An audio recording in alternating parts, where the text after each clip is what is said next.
Hello ladies, how are you all doing? I hope everything is good at your end. It's so great to be here with you today.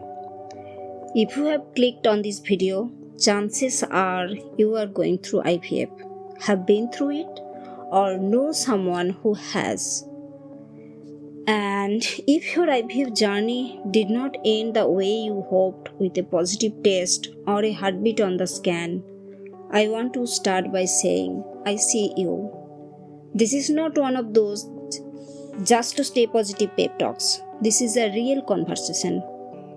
One I wish someone had with me when I was sitting in that quiet room staring at the single line on the test that could have been changed everything. The truth is, when IVF fails, it does not just feel like a medical setback. It feels like grief. You have injected your body with hormones, ridden waves of hope and anxiety, rearranged your life around appointments, prayed through the 2-week wait period, and dared to dream, only for it all to come crashing down. You grieved not just the embryo or the cycle, you grieved the version of your life you thought you were stepping into. I remember after one of my failed cycle, someone said, "Well, at least you can try again." And while they meant well, it felt like a punch in the gut. Because trying again is not that simple. It is emotionally draining, it is physically exhausting and painful, and for many it is financially draining. For me, it was also financially draining. So, if you are feeling broken, angry, numb, or even guilty right now, that is okay and perfectly natural. You are allowed to feel all of that.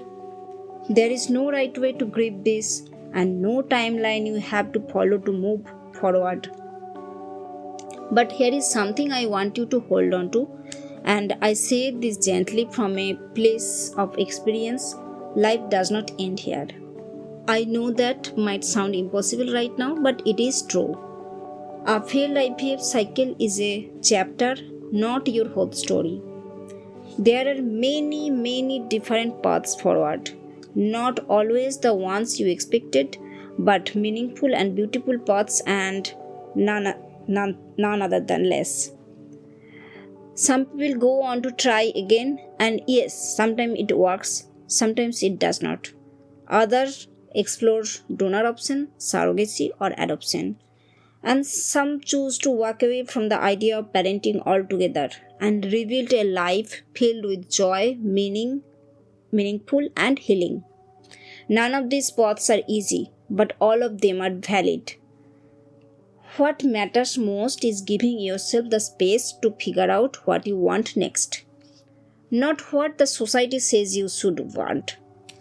Someone I met during my own journey told me that I finally gave myself permission to stop chasing the outcome and start listening to my heart. That stuck with me.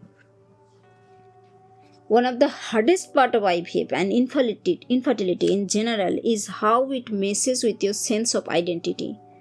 You start to feel like your worth is tied to your ability to get pregnant or stay pregnant. Let me be clear, you are not your fertility status, you are not less of a woman or less of a person because IVF did not work. Your strength is not measured by how many cycles you have endured, it is measured by the fact that you keep getting up every day even when your heart feels heavy. You are still whole, you are still deserving of love, joy and connection. So where do you go from here? First, be gentle with yourself. Healing does not mean forgetting, it means learning to carry this experience in a way that does not weigh you down. Second, talk about it, whether it is with a friend, a therapist, or an online support group. Please know you are not alone in this. And finally, give yourself permission to dream new dreams. Maybe they are different from the one you started with, but they can still be meaningful and they can still be beautiful. I will leave you with this. Hope does not always mean expecting the same outcome. Sometimes it's just believing that even if life does not always go the way you planned, it can still be good. If no one has told you this today, I will tell you this today, that you are strong, you are seen, and your story matters a lot. Thank you for listening, and at last I want to say you all that be kind to yourself.